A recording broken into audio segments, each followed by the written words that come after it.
सादरे वंश विख्यातं ज्ञानदानपरायणं विनायकं गुरु.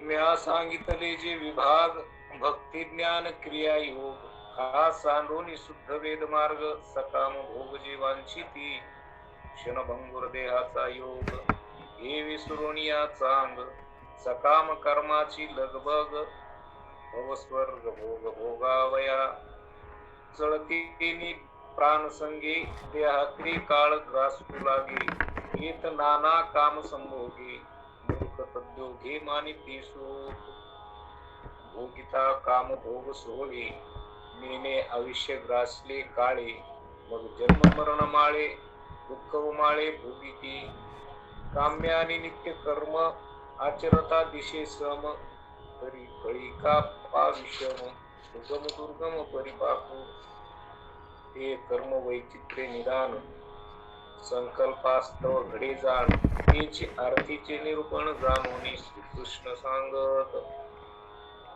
प्रस्तुत सेवेकरिता घेतलेला जो भाग आहे श्री संत एकनाथ महाराज यांच्या एकादश स्कंदातल्या 21व्या अध्यायावर केलेली टीका. त्या टीकेतला हा पहिला श्लोक 21व्या अध्यायातला की ज्याचं चिंतन आमचं नित्य चालू आहे त्या नित्य पाठातला हा पाठ आहे. तो आज या सेवेकरता इथं घेतलेला आहे. तर भगवान परमात्म्याने 20व्या अध्यायामध्ये आपल्याला वेदाने प्रतिपादन केलेलं आहे. तर 3 गोष्टीचं प्रतिपादन केलेलं आहे.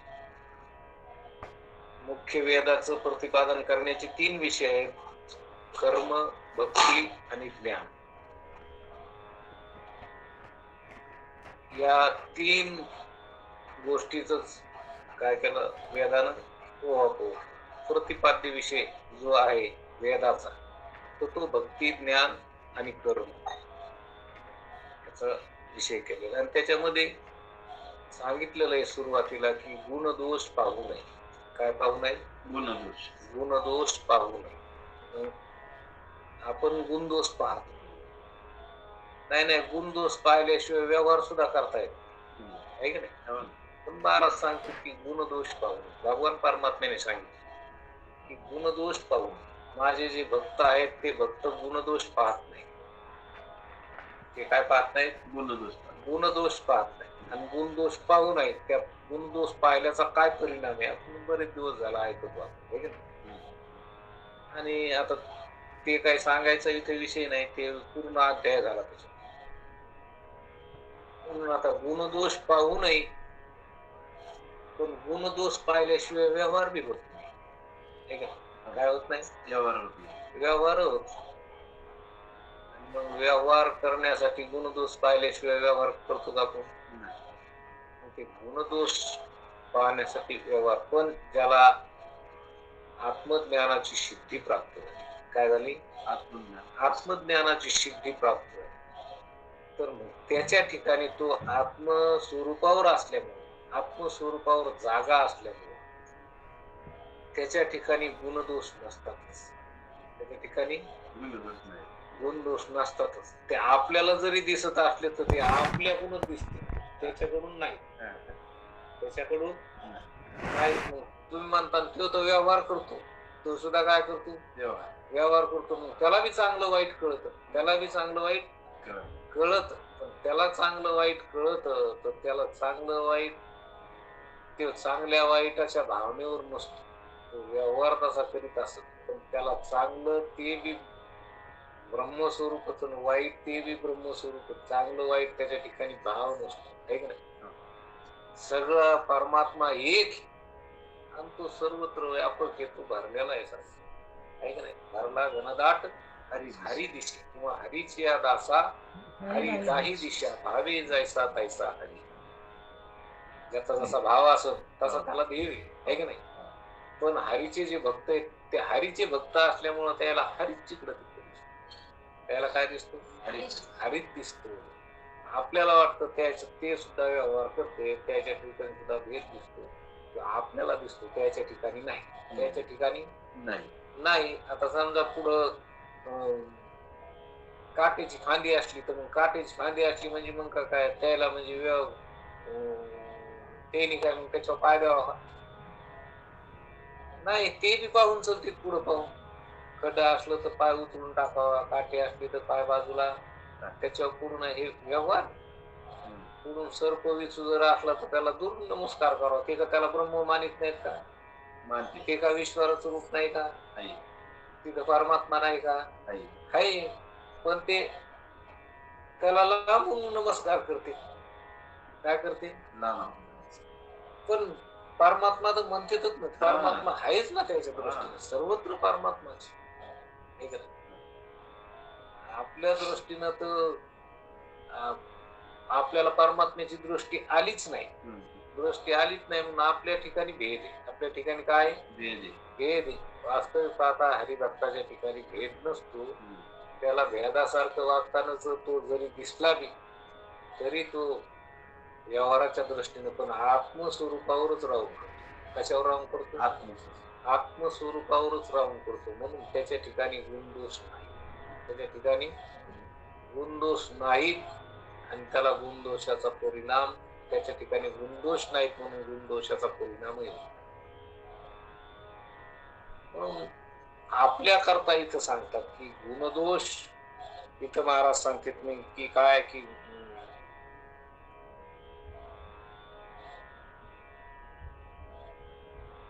की 20व्या अध्यायातील वेदार्थाचे रहस्य जे भक्त असून विद्वान आहेत त्यांना ते बरोबर कळले, पण कर्मठ प्रत्येक पदार्थात दोष गुण पाहत असल्यामुळे संशयात पडले. जे भक्त आहेत, जे काय आहेत? भक्त आहेत आणि ते विद्वान आहेत. विद्वान आहेत म्हणजे भक्त बी येत आणि विद्वान बी येत. दोन गोष्टी आपण चालला होता ना आपला विषय. दोन गोष्टी. ते भक्त बी येत आणि विद्वान बी येत. तर मग भक्त येत म्हणजे त्याचा हरीवर भाव आहे. हरीवर काय आहे? भाव आहे. आणि विद्वान आहेत म्हणजे त्याची बुद्धी विवेकी. त्याची बुद्धी कशी आहे? विवेकी. विवेक करते. आणि म्हणून हे जे आत्मचिंतन हे त्याच भक्ताला कळत की जो भक्त बी आणि विद्वान बी. विद्वान म्हणजे विवेकी, त्याची बुद्धी विवेकी. हा. आणि जे कर्मठ आहेत, जे कर्मठ आहेत म्हणजे जे संसारात गुंतलेले आसार सांडवले सार धरी मनाच्या सकळ वृत्ती विवेक स्थिती आवडली. पण असं ज्याची बुद्धी विवेकी आणि तो भक्त बी, त्याला हे ऐकलेलं कळत, त्याला ते अंगभूत होत, त्याला ते अंगभूत होत ऐकलेलं. आणि ज्याची बुद्धी संसारात व्यस्त, कशात? संसार करण्यातच रमलेले, त्याला हे ऐकलेलं कुठं ध्यानात राहत? किती ऐकलं तर काय आहे की नाही? ती म्हणे नाही काय मळी फुंकिली सोना, इकडून तिकडून गेली वारी. म्हणजे ते एकूण असं जसं ऐकलं तसं आज ऐकलेलं उद्या काही ध्यानात राहत नाही. उद्या जर प्रश्न विचारला ना आज काय झालं म्हणून तर काही सांगता येत नाही. त्याच्यामुळं ती बुद्धी संसारात व्यस्त आहे ना आपली. कशात व्यस्त आहे? संसारात. 24 तास संसारातच व्यस्त आहे. आणि मग संसाराचे भक्त आहेत का देवाचे भक्त आहेत? संसाराचे भक्त असल्यामुळं मग काय ध्यानात राहील? आणि काय ती बुद्धी विवेक करीन? ती बुद्धी विवेक सुद्धा करीन नाही. ती बुद्धी बोथट झालेली. कशी झालेली? बोथट. संसारात मानल्यावर काय? संसारात म्हणल्यावर त्या बुद्धीला काय धार नसते. ती बुद्धी विचार करण्याच्या लायकीची नाही नसती. ती एवढीच असती. इकडं संसारात रमलेली असती. जसं वसन लागलेली पास असते. ती किती आणा ते वरपतच नसतं त्याच्यावर. वसन काय काही गडी वसनच काढीत नाही, नुसतं परती खाते. काय रानाला पाळी बसती का त्यांनी? नाही बसत. वसन काढल्यावर रान जसं पास उडून चलती. काही असलं तर तुटून जाईल, भोगतून निघल, तुटून निघल सगळं. मग ती पास ते आऊट कसं लागतं आणि त्याला वसन लागलेलं बरोबर. तसं हे संसाराचं वसन लागलंय आपल्या बुद्धीला. म्हणून हे आपण किती चिंतन ऐकतो पण काय होत नाही, ध्यानातच राहत नाही. कर्म ठेव. काय आहेत आपण? कर्म ठेव. विवेकी नाही. बुद्धी विवेक करीत नाही. कशामुळं करीत नाही तर संसारात व्यस्त आहे. बुद्धी संतांच्या संगतीत जर लावली, संत संगतीत लावली तर त्या बुद्धीला धार येत असते आणि मग ती बुद्धी विवेक करीत असते. संतांच्या संगतीत विवेक होत असतो. संतांच्या संगतीत विवेक झाला की मग ते विवेकानं आपल्याला जसं आहे तसं कळत असत. विवेकानं कळणं आणि जसं आहे तसं कळाल्यामुळे मन निर्मळ होत असत. कारण काय राहत नाही, द्वेष राहत नाही मनात. विषयाच्या अनेक वासना आहेत का नाही, आणि त्या वासना सगळ्या विवेक केला की जसं वासना काढण्यासाठी आपल्याला निष्काम कर्म उपासना करावं लागते.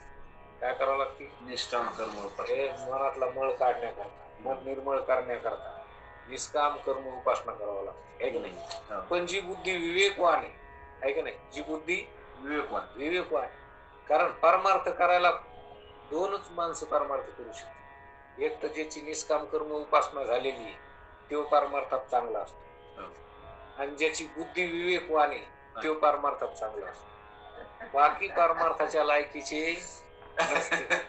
दोनच व्यक्ती परमार्थात चांगले असते. मग ज्याची बुद्धी विवेकवान नसली पण निष्काम कर्म उपासना त्याच्या पाठीमागे, तो भक्त होऊ शकतो. भक्त झाल्यावर त्याला त्याची बुद्धी विवेकी होती.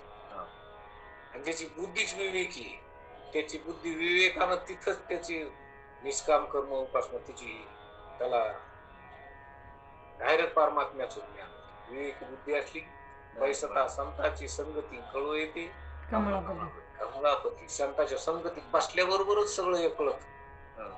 म्हणजे संताच्या संगतीत बसल्यावर विवेक बी होतो आणि निष्काम कर्म उपासना होती म्हणजे मन निर्मळ बी होतं. मन निर्मळ होतं म्हणजे कवाशी निष्काम कर्म उपासना झाली त्याची काही कळत. डायरेक्ट काय होतं त्याला? डायरेक्ट ज्ञान होतं म्हणल्यावर कर्म उपासना झाल्याशिवाय मन निर्मळ होत नाही, मन निर्मळ झाल्याशिवाय ज्ञान होत नाही. आणि त्याला डायरेक्ट ज्ञान होतं म्हणजे संतांच्या संगतीत बसलं की सगळंच आपोआपच होत. एकाच क्रियेत सगळंच होत. संतांच्या संगतीत बसलं की सगळंच होत. हे सगळंच होत. विवेक होतो, निष्काम कर्म उपासना बी होती, भक्ती बी होती, सगळंच होतं. डायरेक्ट तो विचारावर येतो. कशावर येतो? विचारावर येतो. तसं आपलं नाही ना. आपण तर एक तर संतांच्या संगतीत बी नाही, तर दुसरी गोष्ट निष्काम कर्म उपासना बी आपल्या जवळ नाही. निष्काम कर्म उपासना नाही आणि मग त्याच्यामुळं आपली बुद्धी विवेक बी करीत नाही, विवेक बी होत नाही, करीत नाही. संतांची संगती बी करीत नाही. मग कसं काय तो परमार्थातल्या लायकीचा आहे का? मग परमार्थ करण्याच्या नाही, परमार्थ करण्याच्या लायकीचा नाही. माणसाला काय तोड गेली का? काय लोकसंख्या वाढायली, किती वाढायली, खायला भेटणं लोकांना इतके झाले, राहायला भेटणं, घर भेटणं लोकांना, इतकी लोक आहेत. परमार्थात कोणी? परमार्थात कोणी नाही. लाखात एक, किती? लाखात एखादा विरळा ऐसा कोणी, तुका त्याशी लोटा. अशा प्रकारचं विवेकी असणारे, निष्काम कर्म उपासना असणारे थोडे मोठा मोजणे सगळे काय परमार्थाचे अधिकारी नाहीत.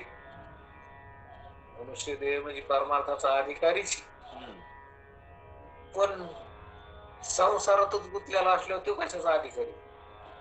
त्याचं मन संसारातच गुरफटलेलं आहे, देवाकडे लागत नाही, संत सेवेत लागत नाही, भक्ती करावं वाटत नाही. आणि म्हणून तो गुणदोष पाहिल्याशिवाय राहत नाही. गुणदोष पाहिलं की पाप पुण्य झाल्याशिवाय राहत नाही. पाप पुण्य झालं की मग सुख दुःख आल्याशिवाय राहत नाही. सुख दुःख येत तर ते देह घेऊन यावं लागतं आणि मग सुख दुःख भोगावा लागतं. म्हणून जीव चौऱ्यांशी फिरतो. याच कारणच मनुष्य देहात आल्यावर एक तर निष्काम कर्म उपासना केली पाहिजे. कोणाची झाली असली तर ते संत संगतीत जात असतील, विवेक करीत असतील. इथे येऊन निष्काम कर्म उपासना करावा. किंवा विवेक तरी करावा, बुद्धीनं विवेक तरी करता यावा, अशा प्रकारचं इथं चिंतन महाराज म्हणतात की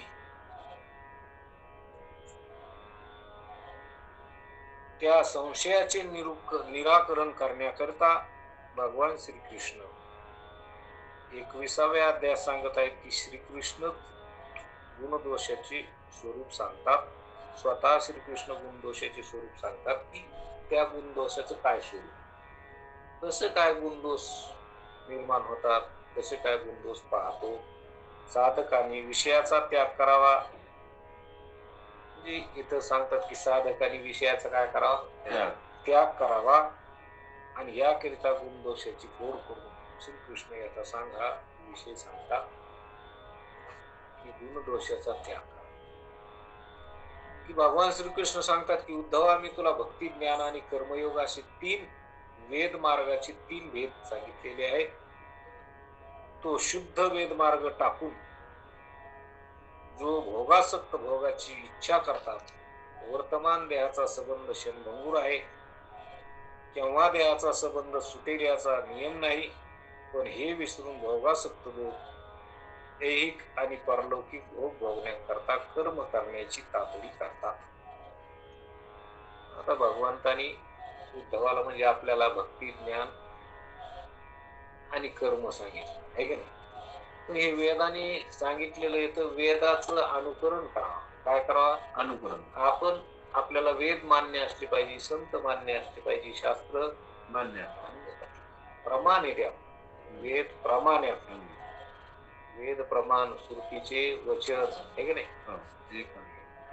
आपल्याला हे मान्य पाहिजे.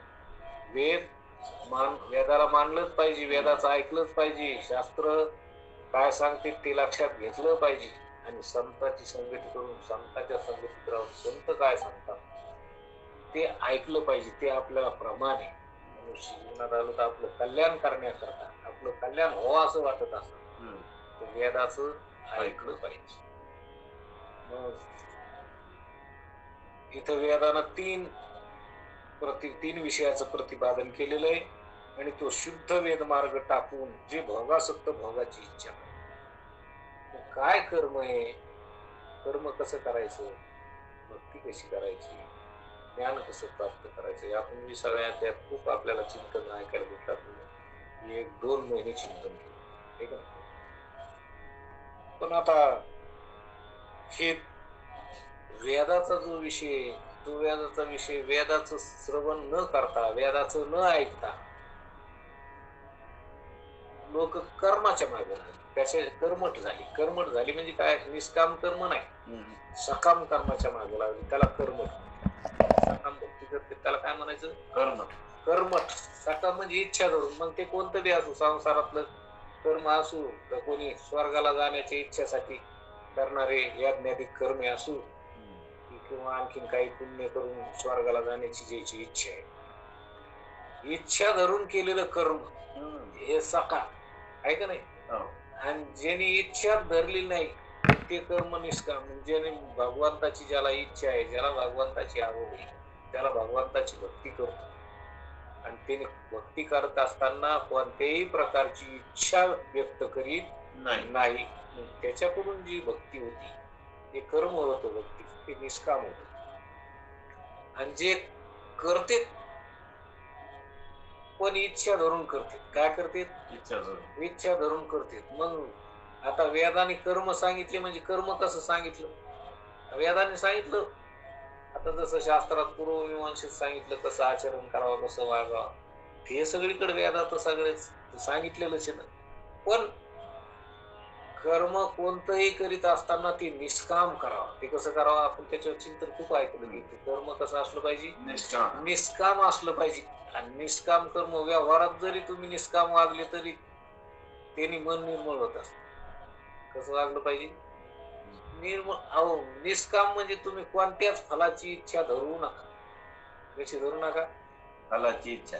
हा, कर्म करीत राहा. अर्जुनाला सांगितलं नाही का देवाने, तू युद्ध कर, तू काय कर, तू कामी युद्ध करणं. त्या अर्जुनानं तसं नव्हतं केलं. अर्जुनाने म्हणला दोन्ही सैन्याच्या मधात रथ घेऊन उभा कर म्हणला, मला सगळं सैन्य पाहू दे, मी आलो. देवाने घेतला रचून दोन्ही सैन्याच्या मध्ये भागी उभा केला. मग अर्जुनानं पाहिलं सगळे, तर तिकडं पुढं भीष्माचार्य, कृपाचार्य, द्रोणाचार्य हे सगळे दिसू लागले. ते म्हणले हे तर याच्या मी मांडीवर खेळलो, द्रोणाचार्याने मला किती त्याच्या पोरापेक्षा जास्त विद्या शिकली, मी त्याचा लाडका आहे का नाही. माझे ते असे गुरु आहेत की त्यांनी मला सगळ्या विद्येत पारंगत केलं. भीष्माचार्य ज्याचे मी मांडीवर लहानपणापासून खेळून सगळ्यात भीष्माचार्याचा लाडका असणारा मी, त्या भीष्माचार्यापुढे आता ते पुढं असल्यावर त्याच्यावर मला बाणाचा वर्षाव करू, द्रोणाचार्य पुढे येतील त्याच्यावर बाणाचा वर्षाव करू, कृपाचार्य पुढे येतील त्याच्यावर, हे सगळे माझे मामा, हे आप्त, हे भाऊ, हे सगळे पुढं पाहिलं तिने. ते म्हणला देवा मला हे युद्धच करायचं, धनुष्यबाण टाकून द्याला. ते म्हणला कशाला युद्ध करू, म्हणला हे युद्ध करून काय करू, त्याच्यापेक्षा तिकडं भीक मागून खाल्लेलं करू, पण युद्ध करून काय करायचं हे राज्य घेऊन. म्हणजे त्याला असा मोह निर्माण झाला. देवाने सांगितलं तू ज्याला मारतो मार, कसं मारू म्हणाला मी यायला, तू मारणार आहेस का यायला, तू मारणार आहे म्हणजे तो निर्माण केलेले आहेत काही, तो मारले म्हणूनच मरतील का, का तू यायला जन्म देणार आणि तू मारणार आहे. म्हणला नाही. तो म्हणला ह्या विश्वाचा जमिता कोण आहे, मी हे सगळं मायाकडे खातोय, तू याकडे नाही. तो काम आहे फक्त कर्म करायचं, तू क्षत्रिय तू फक्त युद्ध कर, तू काय कर फक्त युद्ध कर, तू लक्ष देऊन युद्ध कर, तू काम आहे युद्ध करणं. युद्ध कसं करायचं, लक्ष देऊन, लक्ष इकडं तिकडे देऊन जमतो का नाही, इकडं तिकडे लक्ष देऊन युद्ध जर केलं तर त्याचा बाण आपल्या छातीत कवाशी घुसून कळून नाही. लक्ष देऊन युद्ध कर, कसं कर, तो काम फक्त लक्ष देऊन युद्ध करायचं काम आहे, फलाची इच्छा तो नाही करायची, अपेक्षा नाही. ते फल देणं माझं काम आहे, फल देणं माझं काम आहे. कोणाला काय फल द्यायचं तर हे मी ठरवित असतो. हे कर्म करणं तुझ्या हातात आहे, कर्म करणं तुझ्या हातात आहे. मग तू कर्म कर, पण कर्म कर पण मला अर्पण करून कर. कसं कर, मला समर्पण करून कर, की देवाची जी इच्छा आहे, कोणाची देवाची, तो सगळं करून घेतो, तोच करायला लावतो, मी कुठं काय करतो, हा असा भाव धरावा का नाही. मग इथं आपण तर काही जरी थोडं जरी केलं तर मी करतो मी करतो मी करताय असं म्हणूनच घेतो. आणि मी करता नाही, मी साक्षी रूपानं मी पाहतोय सगळ्याला असं जर म्हणलं तर मग करते पण अंगावर येतो का. आणि मग ते निष्काम कर्म होतं. ते कसं होतं, निष्काम होतं. कर्म करूनही तो निष्काम असतो, कर्म करून बी कसा असतो, निष्काम असतो. पण आपण निष्काम कुठं राहतो, आपण तर लय मी पानाचा टॅम्बा मी देतो ना. जरी काही केलं तरी म्या केलं सगळं म्या केलं, ते निष्काम असतं का सकाम होतं. मग ते सकाम म्या केलं म्हणलं अभिमान धरला का नाही. आणि मी काहीच करीत नाही, मी याचा फक्त द्रष्टा आहे. कसा आहे, द्रष्टा आहे. द्रष्टा रूपाने जर राहिला तर त्याच सगळं निष्काम असतं, त्याच कर्म काय होतात, निष्काम. पण हा निष्काम राहत नाही. देवाने तिथं अर्जुनाला सांगितलं तो काम आहे फक्त कर्म करणं. कर्म करणं काय तो काम आहे, आणि फल देणं काम आहे. मग युद्धाचा परिणाम हे मी पाहिजे. तो पुढं काय होईल, कोण हरण कोण जिंकण हे तो काम आहे का नाही. तुला माहिती का ते कोण हारणार आहे, पुढं काय होणार आहे म्हणून युद्धाचा परिणाम. आणि देवाला माहित नाही का पुढं काय होणार आहे म्हणून. त्याला सगळं माहित होतं, तो त्याच्या रथावर बसला सारखं, त्याला सगळं माहिती काय करायचं. अर्जुनाला काय माहिती का, अर्जुनाला काहीच माहित नाही. पण अर्जुनाचं एवढंच काम आहे की तू युद्ध कर. तो क्षत्रियाचं काम आहे युद्ध करणं, आणि युद्ध करणं लक्ष लावून मन लावून युद्ध कर. तसं आपण बी कर्म करा, कर्म करा. आता इथं वेदात कर्म सांगितलं ना, कर्म करा पण फलाची अपेक्षा धरू नका. मग असं होईल का, असं केल्यावर तसं होईल का, तसं केल्यावर. कारण तू करीत राह ना, काय वाचत होऊ दे ना, काय वाचत होऊ दे, तू कर. तू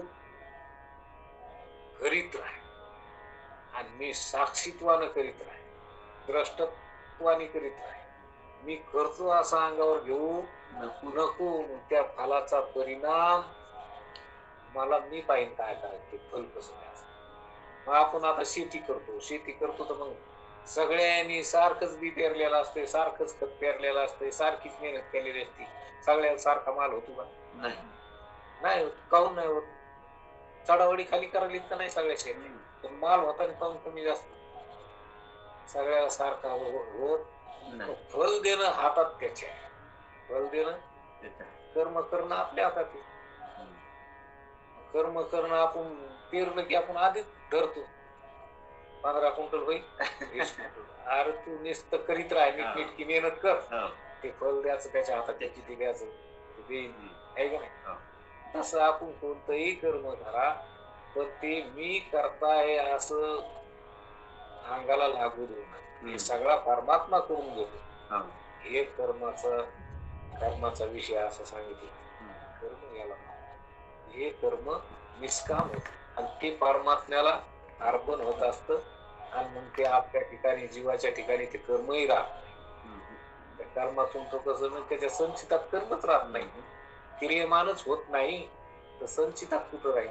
संचितातच नाही तर पुढे प्रारब्धात कुठं निघत नाही ना. देव ते सांग की वेदाने सांगितलेलं आहे कर्म, पण ते कर्म कसं कर? निष्काम कर. आणि जे निष्काम नाही करीत मग त्याचा परिणाम येतो. त्याचा काय पुढं परिणाम आहे? त्याचा सुख दुःख रूपाला परिणाम तुम्हाला भेटतो. म्हणून हे कर्म करीत असताना निष्काम कर, की तुला भक्ती, ज्ञान आणि कर्मयोग असे जे 3 वेद मार्गाचे 3 भेद सांगितले आहेत, की तो शुद्ध वेद मार्ग टाकून जे भोगासक्त, भोगाची इच्छा कर. आता वेदाने सांगितलेले ते मुख्य जे समजा 3 विषय हे याचं प्रतिपादन केलेलं आहे, ते लक्षात घ्यावं की कर्म निष्काम झालं पाहिजे. भक्ती, देवाची आपण भक्तीचं स्वरूप पाहिलं की किती भक्तीचं स्वरूप होतं, की अनन्य भक्त झालं पाहिजे. देवाचं कसं झालं पाहिजे? देवावर भाव असला पाहिजे. देवाला दुसरं काय लागतं? आता त्या भक्तीचं स्वरूप खूप विश्लेषणात ऐकलं. आणि ज्ञान हे आपलं स्वरूपच आहे. ते भक्तीनं काय होत असतं की भक्ती केली की अंतःकरण शुद्ध होत असतं. त्या शुद्ध अंतःकरणात एक परमात्मा आहे, त्या परमात्म्याचं ज्ञान, ते परमात्मा ज्ञान तेच व्यापक आहे असं ज्ञान होतंय का नाही? पुढे भक्तीचा परिणाम, पुढे भक्तीने राहिले अति, मागे ज्ञान, वैराग्य, धर्म, हेती भक्तीनं पुढे ज्ञान. ते ज्ञान असं असतं की एकम अद्वितीयम ब्रह्म, एकच ब्रह्म आहे, ते सर्वत्र व्यापक आहे. पुढं मग ते एकही म्हणायचं काम नाही. ते एकाचा अनुभव आला की बोलायचं सुद्धा काही काम राहत नाही. असं हे वेदानं असं कर्म, अशी भक्ती, असं ज्ञान सांगितलेलं, त्याचा ओढ केला. पण ते वेदाने सांगितलेला जो गोड विषय त्याच्याकडे लक्ष न देता वेदाला ठोकरून घेऊ कर्म काय होतो? कर्मच होतो. आणि पाप पुण्य जमा करायचं नाही. आपण जसं देवाची भक्ती करायची सोडून पैसे जमा करायचे नाही. पैसे जमा करा, निष्काम कर्म करा. नाही याची ती येतील, नाही तर कमी येतील, नाही तर जास्त येतील, नाही तर नाही याची काही होईना. पण आपलं आयुष्य तर वाया घालू नका ना, आहे का नाही? आयुष्य जात आहे पहा, काळ कसे म्हणा, हे ध्यानात ठेवा ना की आयुष्य आपलं चाललंय. आपलं आयुष्य चाललंय तर आपण भक्तीत रममान असतो. कसं असलं पाहिजे? देवाची आठवण नित्य असली पाहिजे. देवाचं चिंतन रोज केलं पाहिजे. आता आपण 1 तास जरी रोज ऐकलं तर ते आपल्याला 23 घंटे बॅटरी चार्जिंग होती का नाही? होती. मग ते रोज तो छंद लागला 1 तासाचा, हे रोज एक छंद जर 1 तासाचा लागला तर 1 तासाचा छंद म्हणलं की ते विषय ध्यानात येईल का नाही? आणि मग ती भक्ती होती का नाही? देवाची आठवण होती का नाही? चिंतन होतंय का नाही? होतंय. एकदा नाद लागला, छंद लागला की तो छंद लागत असतो. चिंतन सतत कीर्तयंतो मां, आहे का नाही? सतत चिंतन करायचं. आणि मग असं इथं सांगतात, पण जे भोगात सक्त झालेले लोक आहेत, तो वेदाचा मार्ग टाकून, वेदाला ठोकर मारून, वेदाने काय सांगितलं ते न ऐकता आणि म्हणून भोगासक्त भोगाची इच्छा करतात. कशाची इच्छा करतात? भोगाची. मग कोणी स्वर्ग भोगाची इच्छा करीन, कोणी इथल्या भोगाची इच्छा करीन. इथली श्रीमंती वाढावं वाटतंय, इथं सगळं मोठं व्हावं वाटतंय, कोणाला स्वर्गात जाऊन पुण्य कमवून स्वर्गात राहावं वाटतंय, देव प्राप्त करावा, सगळ्या सुखदुःखातून पार व्हावा असं कोणाला वाटतं. त्याला वाटतं स्वर्गात गेलं की सुख. इथं काही इथल्या भोगासक्त लोकांना वाटतं इथं सगळं मिळवलं म्हणजे इथं सुख आहे. अरे इथं सुख कशाचं आहे? आयुष्य चाललंय ना, हे ध्यानात धरणं. किती जरी कमीलं तर शेवटी रुपया डोक्याला चिकटी ते बी काढून घेते, ते बी राहत नाही. आयुष्य संकटी ते भोग चढी, ते भोगा सवीची अडकुनी पडी, हाड करती चौकडी, जागा पुढे फजिती. शेवटी किती काही कमीलं तर इथं काय फजितीचे का नाही. शेवटी सगळं शेवटी हाडहाड करते. काय येईना, पायानं चालता येईना, डोळ्याने दिसना, केवढा बी जरी असला तर याला काही किंमत आहे का? किंमत नाही. मग हे लक्षात घ्यायला पाहिजे. भोगाच्या मागे जर लागला, भोगासक्त आला तर पुढे मग दुःख काय, महाभयानक दुःख. पुढं महाभयानक दुःख आहे, नरक दुःख आहे. नरकाचं दुःख आहे ते भोगून आहे का नाही, मारिती झोडीती तोडीती निष्ठूर ते भोगल्याच्या नंतर पुन्हा 84 लक्ष येऊन जाऊन भोगावं. आणि एखादा कर्मठ स्वर्गात जरी गेला तर स्वर्गातलं ते पुण्य संपल्यावर पुण्याची पावटी सरे सवेची इंद्रपानाची होती उतरे, मग येऊ लागती माघारी मृत्यू लोकात. पुन्हा इथं मृत्यू लोकात येईल. आणि मग येईल तर कशाच्या जन्माला येईल का? काय मनुष्य होऊन येईल का? ते काय कोणाच्या बापाने नाही ठेवले ना. ते काय जशी वासना असं तसं येऊ शकतं. मग कसे चालू तिथं फजितीचे नाही. स्वर्गात जरी गेला तर पुन्हा 84 ला इथं यावाच ना. कर्मभूमी आहे. मग इथं पुन्हा कोणत्या येऊन जाईल, काय काय दुःख भोगील, का मनुष्य दे भेटल, पुन्हा त्याला तवा बुद्धी होईल का नाही, का पुन्हा विषयासक्त बुद्धीच होती, हे सांगता येते. मग आता मनुष्य देहात आलो तर आता वेदाचा स्वीकार करा. वेदाला वेद मान्य असला पाहिजे. वेद काय सांगितलं ते ऐकलं पाहिजे, आहे की नाही. आता हे वेदाचा सार आहे का नाही. हे संतांनी एवढे ग्रंथ करून आपल्याला वेद पाहायचं म्हणजे आपल्याला दुसरं काय कुठं जायचं का नाही. अहो घरी ज्ञानेश्वरी पहा, भागवत पहा, गाथा पहा, आणि संतांच्या संगतीत त्याचं आकलन करून घ्या. संतांच्या संगतीत बसलं की सगळं कळून जावं. मग त्याच्यात काय सांगितलेलं तो हा विषय नीट लक्षात आला, याच्यातून आपण निष्काम कर्म होऊ शकतो, आहे का नाही. निष्काम कर्म एवढी होऊ शकतो, भक्ती होऊ शकते, आपल्याला याच्यातून ज्ञानही होत, आणि ते ज्ञान झालं की त्या ज्ञान म्हणजे आपलं स्वरूप, ते स्वरूप लक्षात आल्यावर झालं धर्मार्थ कामच झालं. पण इतकं करायला एवढी मोठी अडचण आहे. भोगासक्त लोक कसे भोगात आसक्त झालेले नाही, नाही हे आवडतच नाही. काही काही लोकांना ज्ञानेश्वरी माहित नाही, काही काही लोकांना भागवत माहित नाही, नाथ भागवत माहितच नाही. ते तरी भागवत मध्ये सप्त्यात लावते 7 दिवस भागवत, श्रीमद भागवत असतो ते माहित नसतं. भागवत मध्ये त्याच्यातलं नाथ भागवत माहित नाहीच. हे आपली प्रस्थान स्थळी वारकरीची काय याच्यात आपण प्रवेश केल्याशिवाय आपल्याला पुढचं काही कळत नाही. आपल्याला हे 3 ग्रंथ मुख्य आहेत. आपण ह्याच्यात 3 ग्रंथाचा अभ्यास झालाच पाहिजे. काय झालं पाहिजे? अभ्यास झालाच पाहिजे, असा प्रयत्न करून केला पाहिजे. आपलं कल्याण आहे त्याच्यात. मग आपल्याला त्याच्यातून भक्ती होती, निष्काम कर्म होत, आणि आपल्याला ज्ञानही होत, सुख सहज, आहे का नाही. सहज आपलं खेळीमेळी आपल्याला हे सगळं होत. कसं होतं? खेळीमेळी. सायास काय करायची गरज, रोज आपला तो विषय झालाय, खेळीमेळी होत ना, खेळीमेळी होत. म्हणून इथं महाराज सांगतात की वर्तमान देहाचा संबंध क्षणभंगूर आहे, केव्हा देहाचा संबंध सुटेल याचा नियम. मग ते कसं आहे, वर्तमान काळातला म्हणजे आता चालू काळातला आधी काही अजून 30 वर्षे 40 वर्षे जगणारे अशी गॅरंटी आहे का? नाही. का काही असं की आणलं काही काही काही ते हे करून आणलं का? मोटरी करून आणली इतक्या दिवस राहणारच नाही ना.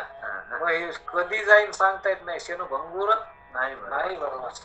अरे सावध थोडा माया अशा काही न चली मग गळा पडेल पुढे हुशार आहे थोर सागा. आता लक्षात हे देह कधी जाईल कधी पडून सांगता येत का? सांगता येत नाही. म्हणून इथे देव म्हणतात की वर्तमान देहाचा संबंध शेणभंगूर आहे. केव्हा देहाचा संबंध सुटेल याचा नियम नाही. पण हे विसरून भोगासक्त लोक ऐहिक आणि परलौकिक भोग भोगण्याकरता कर्म करण्याची तातडी करतात. हे देहाचा विचार करीत नाही की बाबा या देहाने परमार्थ करता येतो. या देहानं आपल्याला जन्म मरणातून मुक्त होता येतं, पार होता येतं. आणि मग हे लक्षात घ्यायचं सोडून हे भोगासक्त होते, भोगाच्या मागे लागते. इथल्या भोगाच्या किंवा स्वर्ग भोगाच्या मागे लागते आणि आपलं आयुष्य वाया घालते. इथं महाराज म्हणतात की क्षणभंगूर देहाचा योग हे विसरून याचा अंग सकाम कर्माची लगबग भव स्वर्ग भोग भोगावया चळतेनी प्राणसंगी देहाते काळ सक्रासू लागे एक नाना काम संभोगे मूर्ख प्रत्योगी मानिती सुख. चंचल असलेल्या प्राणाच्या संगतीने भोग घेण्यात आयुष्य घालविले तर काल हा देहाला हळूहळू खाऊ लागतो. असा शेणभंगूर परिस्थितीत नाना प्रकारच्या भोगाने मूर्ख लोक हा भोग संबंध नित्य आहे समजून त्या सुख मानतात. मग हे मूर्ख लोक भोगात रममान होते. काय होते? भोगात रममान होते आणि रममान होते तर आपलं आयुष्य खर्ची घालते. आयुष्य खर्ची घालते तर कधी हे शरीर पडत सांगता येत नाही. भक्ती करायचं राहून जात. एवढा मनुष्य देह मिळाला. आता इथं परमात्मा आपल्याला इथं साक्षात प्राप्त आहे का नाही? हो. फक्त ध्यानातच घ्यायचं काम आहे ना. फक्त काय करायचं काम आहे? लक्षात घ्यायचं इतकंच फक्त. इथं देव आता इथं प्रत्यक्ष आहे का नाही? आता ज्ञानेश्वरीच्या 16व्या अध्यायात सांगितलेलं आहे पूर्वी आलेली की काही अशी नास्तिक लोक आहेत की जो देव आता इथं प्रगट असूनही देव नाही म्हणते. नाही त्या नास्तिकाच्या यादीत लय मोठमोठा लिहायचं आहे का नाही? यज्ञ याग यज्ञ मूळ टकिले याग. ज्ञानेश्वर महाराज काय म्हणते? यज्ञ मूळ टकिले यागी देव पिशे प्रतिमा लिंगी. देव पिशे प्रतिमा लिंगी भगविले नागवे योगी समाधी ग्रह. यायला नास्तिक म्हणले. अरे देव इथं आता आहे, प्रगट आहे. आणि कोणी काय भगवं घालय, कोणी नागवं घालय, कोणी दाढ्याच राखायले आहे का नाही? कोणी देवपूजाच करायला सोहळ्यात सोहळं नेसून काय करायला देवपूजा. ते म्हणतो देवपूजा होस तर मला 1 तास कोणी अडथळा निर्माण करू नका, माझ्याजवळ येऊ नका, मला सोडू नका, माझी देवपूजा चालू. अरे काय देवपूजा करतो? देव इथं प्रगट आहे ना. देव ओळख. देव ओळख. त्याला ओळखायचा सोडून हे कोणी कर्मठ यज्ञ याग आदी कर्म करायचे. देवाला काय करायचे? अहो त्या देव हे टाका होते ते काय यज्ञ असतील ते मला काय माहित नाही. पण ते सगळे यज्ञ करण्याकरता काय बेजार होते. यज्ञ कोणा करता? देव प्राप्ती करता. अरे इतके यज्ञ करून देव प्राप्त करायचा आहे का? देव प्राप्तच आहे. प्राप्तच आहे. मग देव प्राप्त असल्याला त्याला माहित नाही. आणि ते कशा करता? करते देवा करता. कोणी भगवे झाले, कोणी नागवे झाले. ते तर भगवं बी नाही तुला अंगावर. कोणी कशी झाली? नागवे झाली. कोणी सोहळं नेसून देवपूजा करीत बसली. पण देव आता मनुष्य देहात इथं आता प्रगट आहे. कसा आहे? प्रगट आहे. आता इथं देव पुढे आहे का कसा आहे? उघडा आहे का कसा आहे? आता तुम्हाला साक्षात भेट आहे का नाही तिची साक्षात. साक्षात इथं तुमच्या समोर उभा आहे हो. कसं आहे समोर समोर उभा आहे पण समोर उभा असून दिसत नाही यायला आणि मग दिसत नाही हे नास्तिक म्हणले ज्ञानेश्वर महाराज यायला काय म्हणले नाही. अरे देव आता इथं प्रगट आहे मग हे प्रगट परमात्मा आता लक्षात घेतलं तर भेटायचं आहे काय केल्याने भेटत का नाही. पूजा केल्याने भेटल का तीर्थयात्रा केल्याने भेटल का व्रत किल्ले केल्याने भेटल का नाही. नाही लय मोठं अन्नदान केल्यावर भेटल का पैसे गिसे इकडे घेता येईल लय मोठे पैसे वाटले म्हणून ते विवेकानं भेट विवेक आता इथं बुद्धीत विवेक जर केला तर आता तो इथं प्रगट आहे आता तो इथं प्रगट आहे आणि तो एकदा लक्षात आला तो हाताला झाला नाही त्यासाठी काय दाड्या राखायची गरज आहे का नाही. नखं राखायची लय मोठे महिना 2 महिन्याची उपवास करायची काय करायचं काहीच करायची गरज नाही काही नलगे एक भावची कारण तुका म्हणे आण नलपती सायास जावेवानंतारा सुखी येतो घरा नारायण आहे का नाही मग इतकं सोपं सांगितलं पण एवढं सोपं न करता माणसं कर्मठ झाली कशी झाली कर्मठ झाले नाही भोगासक्त झाले विषयासक्त झाले आणि म्हणून तर मग दुःख भोगायले म्हणून इथं महाराज म्हणतात की त्या चंचल असलेल्या प्राणाच्या संगतीने भोग घेण्यात आयुष्य घालविले तर हा काळ देहाला हळूहळू खाऊ लागतो असा हा क्षणभंगूर परिस्थितीत नाना प्रकारच्या भोगाने मुक्त भोग संबंध नित्य आहे समजून त्यात सुख म्हणतात देहाला आयुष्य खालय का नाही काळ खाला का नाही आयुष्याला आयुष्य खालाय का नाही मग हे आयुष्य खालाय म्हणल्या ते हळूहळू चालला त्याला वाटतंय भोग कमीले म्हणजे आपल्याला गौरव या भोगात रामता येईल का भोग भोगता येते का नाही अरे भोग अस्थिर येत म्हणून ती टिकणार बी नाही आणि भोग प्रारब्धाने येत म्हणून बी टिकत नाही आहे का नाही आणि मग ते भोग भोगण्याकरता जो देह तो देह तरी कुठं राहत तो देह सुद्धा राहत नाही हे सगळं अस्थिर आहे कसं आहे अस्थिर आहे बदलणार आहे म्हणून हे टिकत तुम्ही किती म्हणले भोग आम्हाला एवढे प्राप्त करून ठेवले आम्ही साठून म्हणजे आम्हाला भोगता येते हे सगळं अस्थिर आहे भोग राहत नाही किंवा भोग राहतील पण भोग भोगण्याकरता देह राहणार नाही भोग्य वस्तू ती राहणार नाही मग काही ना काहीतरी कसं अस्थिर सगळं अस्थिरच देह बी खरा नाही देह संबंधी देह आधी काय खरा देह संबंधी सारा चोरा रक्षण असे भासत असे म्हणून हे महाराज इथं म्हणतात की मग जन्म मरणाच्या राहतगाड्यात सापडून पुष्कळ दुःख भोगता या मूर्ख लोकांना कळत नाही म्हणून काय करतात मग जन्म मरणाच्या राहतगाड्या सापडते आणि पुष्कळ काळ दुःख भोगत राहते म्हणून इथं महाराज आपल्याला पुन्हा सांगतात की इच्छेप्रमाणे भोगाचे काम्य कर्म आणि नित्य कर्म या दोघांचे स्वरूप आचरण करताना सारखे दिसते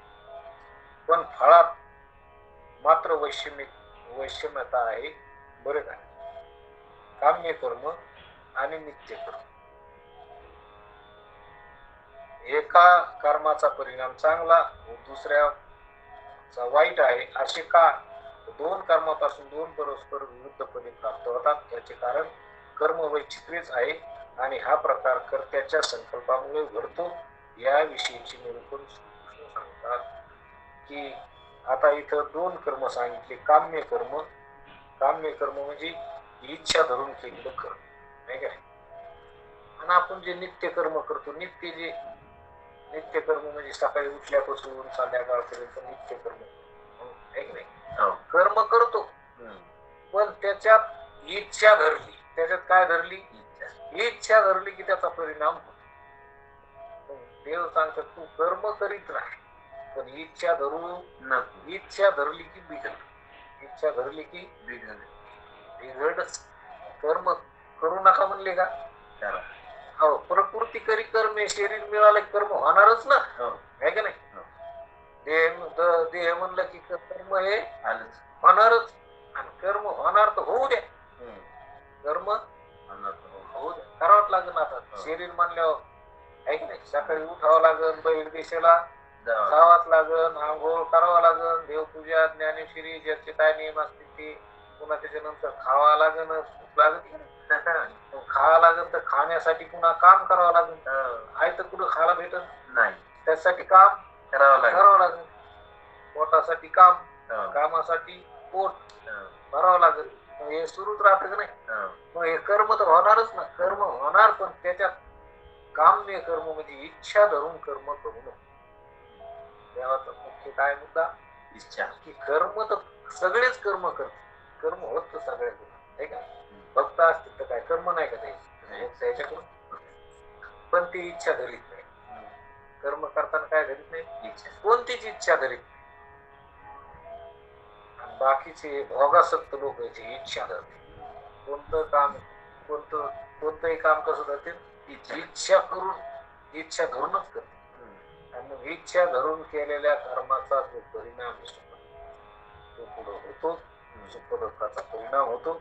म्हणून या फळात मात्र वैषम्यता आहे, कारण एका कर्माचा परिणाम चांगला आहे, दुसऱ्याचा वाईट आहे. तुम्ही एक काम्य कर्म म्हणजे इच्छा धरून केलं, आणि दुसरं कोणतं मग निष्काम. दुसरं कसं निष्काम म्हणजे इच्छा न केलेलं, त्याच्यात काहीच इच्छा केलेली नाही. एक काम्य कर्म आणि निष्काम. निष्काम कर्म म्हणजे कर्म तर होतंय, कर्म करा, पण निष्काम, मी साक्षी, मी करता नाही, मी साक्षी असं पाहावं. कर्म खुशाल करा. कोणी तुम्हाला बंधन केले करू नका, करा, पण इच्छा धरून नका, इच्छा धरून काहीच करू नका. देव म्हणतो ना अर्जुनातून फक्त युद्ध कर. परिणाम काय आहे, इच्छा धरू नको, कारण फल देणं माझ्या हातात. तू इच्छा काय कामाची, तू इच्छा धरून उगाच इच्छा धरून म्हणजे त्या इच्छेनं तू सुखी दुःखी होशील का नाही. कसं होईन कसं होईन कसं होईन असं व्हावं वाटतंय, तसं होऊ नये असं वाटतंय. अरे तू कसं व्हावं कसं नाही ते तुझ्या हातात नाही. तू ते काही इच्छा करू नको, तू फक्त करीत कर्म त्याचा फल दाता मी आहे का नाही.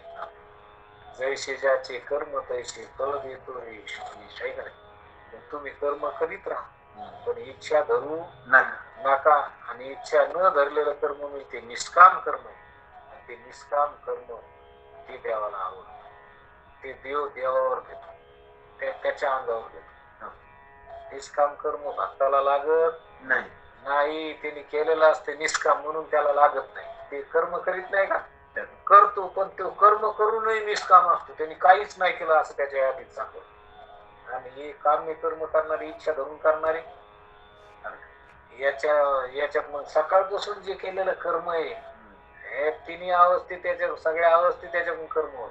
मग त्याची ती यादीच पण चांगलं वाईट चांगलं वाईट चांगलं वाईट, मग त्याचं पाप पुण्य. जसं आता शिक्षक लोक नाही का पेपर तपासले, तसं मग ती चित्रगुप्त सगळं ते कर्माचं स्वतः करतो, ते तपाशी चांगलं वाईट आहे की नाही. हे सगळं पडतं, मग त्याच्यानुसार भोग भोगावा लागते. मग जीव मुक्त होतो का पुन्हा भोग भोगतो. मग निष्काम कर्म करावं का सकाम करावं, निष्काम करावा. निष्काम केलेलं त्या अंगाला लागत नाही. निष्काम कर्मानं मन निर्मळ राहतं. निर्मळ मन राहिल्यावर त्याच्यात त्या अंतकरणात देवाचं ज्ञान होत, भक्ती होती, ज्ञान होतं, आपलं स्वरूप लक्षात येतं, आणि मग आपण परमात्मा स्वरूप येत असं लक्षात येतं. अशा प्रकारचं हे असं लक्षात घेतलं पाहिजे. त्याकरता इथं दोन कर्मापासून दोन परस्पर विरुद्ध फली प्राप्त होतात. याचे कारण कर्म वैचित्र्यच आहे, आणि हा प्रकार कर्त्याच्या संकल्पामुळे घडतो. मग आपला संकल्प आपण इच्छा धरून करतो ना, त्याचा संकल्प होतो का नाही, संकल्प होतो. आणि म्हणून त्या संकल्पातून मग हे पाप आणि पुण्य असं निर्माण होतं, आणि मग त्याचं सुख दुःख फल तयार होतं, आणि मग ते पुन्हा भोगावं लागतं. तर मग याविषयी पुन्हा निरूपण भगवान श्रीकृष्ण करतात, तर ते पुढच्या श्लोकात करतात. तत्पूर्वी आपला वेळही समाप्त झालेला आहे, दुसऱ्या वेळेस आपण पुन्हा बघू. झालेली सेवा सद्गुरूच्या चरणी आपण खूप सेवेला पूर्ण रामदेव कुंडली आता विश्वास देवे येणे वाक्य तो शावे दोषोनिद्रावे फसायला नाही जे घडांची व्यंकटी सांडो तयास करते वाढो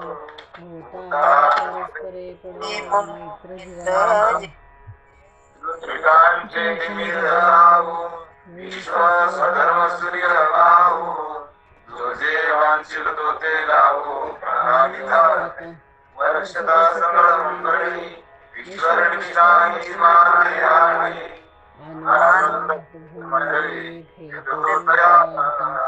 चला कल्पतरुचे आडव चेतना चिंतामणीचे राव बोलते जे आडव पुरुषांचे चंद्रमे जेवणाचन आनंद जे पावहीना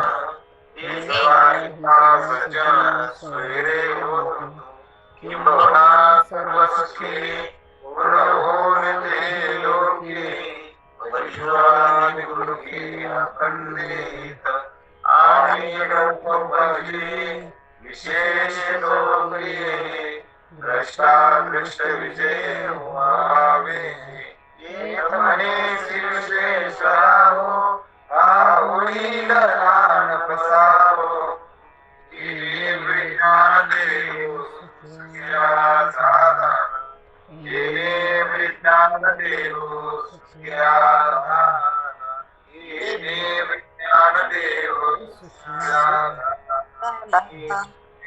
देव सुखिया